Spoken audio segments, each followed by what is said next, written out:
the case of Karlie Guse. She was a 16-year-old teenager who went missing October 13th, 2018 from Chalfant Valley, California. Am I saying that right? Chalfant? Do you know? You never heard of that place? Nope. It's about 30 miles south of the Nevada state line. So, that day, she had went Chalfant? Chalfant? I'm pretty sure. I'm probably saying it wrong, but that looks like Chalfant to me. That's not how they spelled it. They spelled it Chalfant. Chalfant kind of sound. It's kind of. I think you might be right though. Anyway. So October 12th, actually, the day before, she called her stepmother, Melissa Guse, because her parents were divorced, and she stayed with her father and her stepmother, and they had 2 younger children, which were her, what is it called? Like half brothers. Okay. That were much step brothers or something. Not step. They're half because just one parent. They different. share one father. Okay. Yeah, but the mother is different.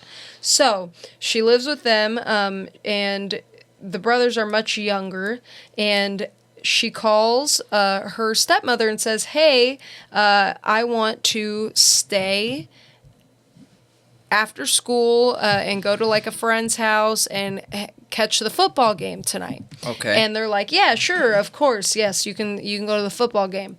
Well, she goes with her boyfriend Donald to a house party, which is more like a kickback, like a hangout, like just some people chilling and smoking. Okay. Smoking marijuana. So smoke 2 joints in the morning. So yeah, they apparently Karlie had been dabbling and smoking it in the past, and her grades had went down, and she was in some kind of alternative school for a little bit and had to complete a little bit of that alternative school to get back on track to go back to regular high school. Mm-hmm. And she had already had a little bit of issues, but overall seemed like she was a really good girl for the most, like, that was really the only issue she had had. But other than that, she was really responsible. She was on time for home normally. She communicated well with her parents, asked for permission, was respectful. Like, in all other aspects, she seemed like a really good kid. Well, they're smoking, and she suddenly starts having basically a panic attack. And I know what this feels like. Let me freaking tell you. It is terrifying when you start feeling that way. But she starts, it almost becomes like hallucinations, which I have had hallucinations. This is at a whole nother level though. So she gets scared of the music, and she gets scared of her own boyfriend. And he ends up saying, "Okay, I think I need to get her out of here. She's freaking out." So he takes her back to his house. They're in the, they get out of the car, they're in the street, and he tries to pull her in close, and she pushes him away and is like, "Get away from me," and just takes off booking it down the street. Jeez. And gets on the phone with her stepmother, Melissa, and Melissa had actually called her earlier that night and said, "Are you going to need a ride home?" And she was like, "No, I'm good, I'm fine." And they never even made it to the football game. But then a little bit later, she's calling her stepmother, like panicking, saying, "Hey, come get me right now. Right now." Freaking out. That's so strange. Yeah, so the stepmother comes and picks her up. Apparently, she had been out at like a trunk or treat or some kind of event with Karlie's younger brothers and had just pulled in the driveway at home and dropped them off, and gets the call from Karlie. So she turns around and she goes and picks up Karlie. And when she picks her up, apparently Karlie is acting insane in the car. And, she's like, "What is going on with you? Like, what happened? What did you do?" And she swore she just smoked pot. Like, that was it. So then they go home. She's trying to get her to, like, get something to eat. She gives her a salad, and Karlie goes to take a bite and pushes it away and is like, this is the devil's lettuce. And at some point, like, starts saying, you're trying to kill me. Asks her, like, if she would call 911, and she never does call 911. And eventually she gets her, like, calmed down and in bed. And here's where it gets weird, okay? Because there's two versions of events, and I don't know which one is real. So the first story I heard of this is that Melissa, the stepmother, was close enough with Karlie that she literally went and laid with her in bed to keep her calm. Okay. And her father had been, like, apparently drinking that night and stuff, and he was in their bedroom, but the stepmother and Karlie went to bed in Karlie's bedroom, and she woke up a few times during the night and saw Karlie with her eyes wide open at some point, like she was sleeping, but with her eyes open, and it's weird, I don't know. But then another version of events that the same stepmother tells, she's told both of these stories that are inconsistent from her own mouth. Sure. That she went to bed in her bedroom with her husband. And that she came and checked on Karlie early in the morning like she normally does when she wakes him up for school, but it was not a school day. It was the weekend that day. And she saw Karlie with her eyes wide open, and then went back to bed and got back up a little bit later, and Karlie was gone. So the stepmother has told multiple versions of events, and I don't know which one is real. I forgot to mention, there's a recorded part that night where Melissa was recording Karlie when she was freaking out in the devil's lettuce and, like, stuff, and she said something about her. She felt like she really messed up that night, and that's Karlie's biological mother said that's when she was asking to call 911, but we can't hear this audio. Like, it's not public information, so I have no way to verify any of the things that were said in it.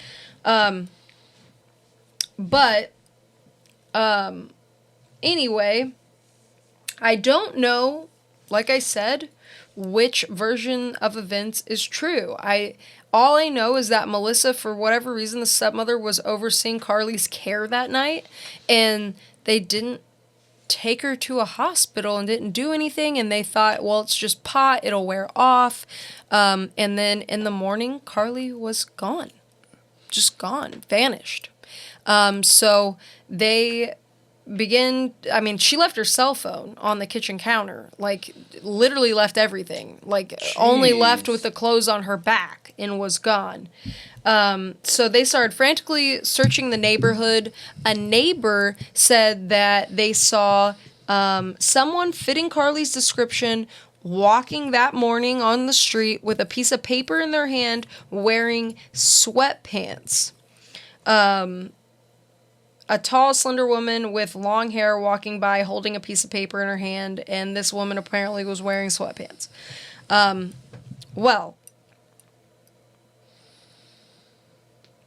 Karlie's mother gave a description of Karlie saying that which the piece of paper is weird, but she said she was wearing skinny jeans and a t-shirt, but can't name the color. Don't know why she said that's what she was wearing. There's a Nancy Grace interview where Nancy's trying, and Nancy's very abrasive, okay? She's downright awful in some situations, but she was I could tell, like, she was trying to pry the information out of it. I'm trying to understand what she was wearing when she left, because that's important when you're looking for a missing person, is knowing what they were wearing. And she, like, every question that Nancy asked about the clothes, she's like, well, Karlie has a lot of clothes, so I can't just tell which pair's missing. Yeah. And come to find out, Karlie didn't even wear sweatpants. Like, she didn't own a pair of sweatpants. Yeah. It's really weird. I don't know. It is weird, but at the same time, the person who saw her could be mistaken, too. They could be. There could be mistakes on both sides here. But the parents their story is contradicted multiple times in multiple areas. And it's like, what's going on there? Yeah. The stepmother's explanation at one point was that, well, the cops told me not to give certain details away in the investigation, so I just lied and made up a separate story on Dr. Phil. Because they had a Dr. Phil special. I just told a totally different story because of the cops. But that doesn't make any sense, because this is not a murder investigation. This is a missing person. These details are important for people to be able to help you find them. Yeah. When there's a missing person, you want everyone in the public to have the most accurate information possible to find that person. You're right. The cops, I was automatically assuming this was... I do not think the cops would tell her, don't tell them exactly how she went missing and what she was wearing. Yeah, I think you're probably right. Yep. No way, no how. That doesn't happen in missing persons normally. Yeah. I mean, look at Karlie, not Karlie, Karlie from... Russell. Karlie Russell. We had all the details off the bat on how to find her. Yeah, everything. And that was a freaking hoax. We had everything. A child, what she was wearing, her car, like all the details right off the bat. Anyway... There were 3 eyewitnesses that had seen someone fitting Karlie's description, though, that morning. The trail apparently ends at a bush that it looked like she was looking up around at the sky, holding that piece of paper, and walked in the direction of Highway 6. The eyewitnesses seem like they really feel like it was Karlie, and the last witness of seeing her and the last place that dogs tracked her scent was in the sagebrush near Highway 6. That's where the trail ends for Karlie. Which is interesting. Does that mean she got picked up by a car? Yeah. I mean, that would be my automatic assumption. Is what, hitchhiked, were acting crazy, some psychopath that... A lot of serial dudes or people to be worried about are like truck drivers or the types of jobs that cause them to be on the road. Yep, transient. And she was seen as an opportunity. I don't know. Well, especially if she looked out of her mind, like... Yeah. Yeah, for sure. So... As soon as the parents are alerted and they're doing, like, the cops are on it, they start combing the desert, because Karlie's neighborhood, and you'll have the picture of it here on screen, is literally just like a little subdivision in the middle of a vast desert. Is what it looks like. And they were very concerned. Like, there's rough terrain here. We have coyotes, like the elements, predators. Like, this is not a good situation for a young girl who's not in her proper state of mind to be in, especially when it turns night, because it's going to get really cold out here. Yep. So they were desperately searching. They couldn't find anything. And honestly, still haven't found that much till today, like, until now. Like, even now, like, they haven't found much. And right away, her stepmother got on Facebook Lives telling people what was going on, giving the information out there, and immediately the public that was watching this had questions about her and felt like something was off about the stepmother. Right away, from the get-go. I'm not surprised. And there is something a little weird there, I'm not going to lie. Is there? Yeah. And I think in editing you should post a little clip of her talking from that Facebook Live. Because there's something off. It's, like, kind of weird. It's kind of weird. I don't know if it's just chalked up to personality and, you know what I mean? Yeah. Like, it could be nothing. You can never know, for I have a hard time pointing right at them right away, but let's be honest, the statistics of children that go missing or are harmed, most of the time it's by a family member. It is. Most of the time. Sure is. And this stepmother is the only one, the single person who was taking care of her. And looking over her and looking after her. You know what I mean? Yeah. Like, the dad seemed like he was drinking and wasn't really involved. Well, since all of this, and they've done specials, they've done Dr. Phil, Nancy Grace and stuff, and like I said, there was contradicting stories. There have been a couple updates, and that is a guy came forward saying that he knew what happened to Karlie and that she got picked up on the side of the highway and went to some party in, I think it was Arizona, and something happened to her that night, and it was weighing on his chest and he needed to fess up, basically. But I haven't heard anything more from that. I don't know what is up with that. Whoa. And we have Dr. Arpad Voss and Paul Dosty, who are using some kind of new technology and simultaneously with the scent of dogs, and they did locate something in the desert around that area that they think, and they found some remains, and it could be a lead. We don't know. I don't think it's known yet. But it is super, super interesting, and I honestly think that this might be an interesting, expert topic, as you put it, on new tech and finding missing people, because it is pretty interesting. But yeah, I don't know if that's going anywhere. So I wanted to give a little description of it, but here. Okay, so Voss is the brains behind the patented quantum oscillator. He describes the handheld instrument as it isolates, amplifies the natural vibrational frequency of virtually any object or material. The frequency is directed outward into the environment using a directional antenna.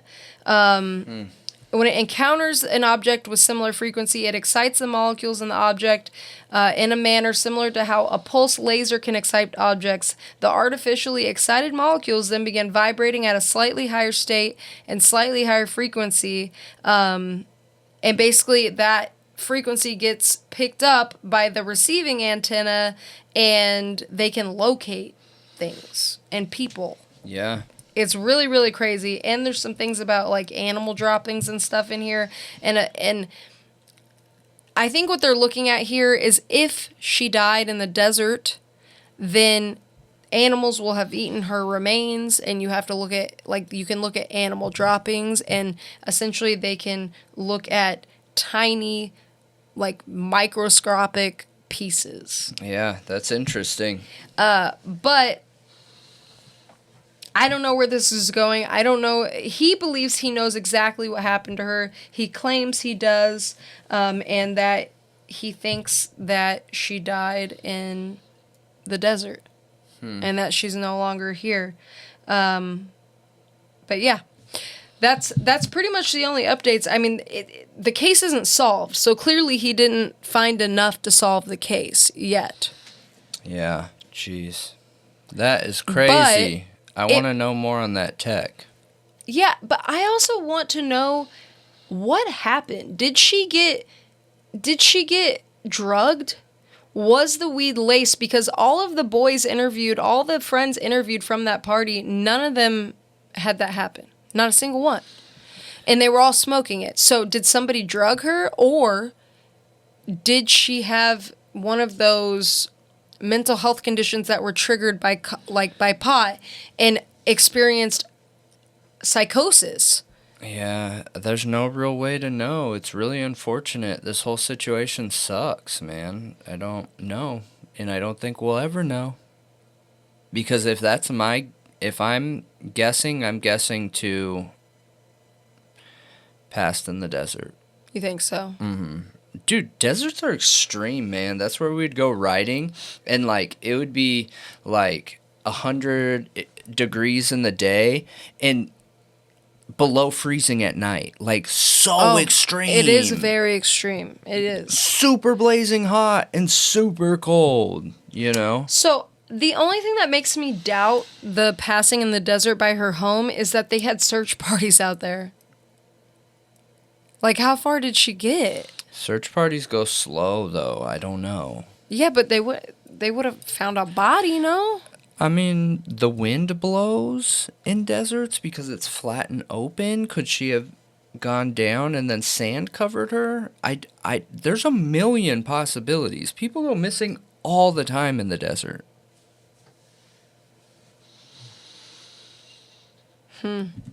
I almost wonder if there's not more validity to her getting picked up on the side of the highway. That's where her trail ended, and that seems highly suspect for the scent trail to end right at a highway where you could get picked up. But her scent trail didn't end on the highway. It ended right before it. At a bush.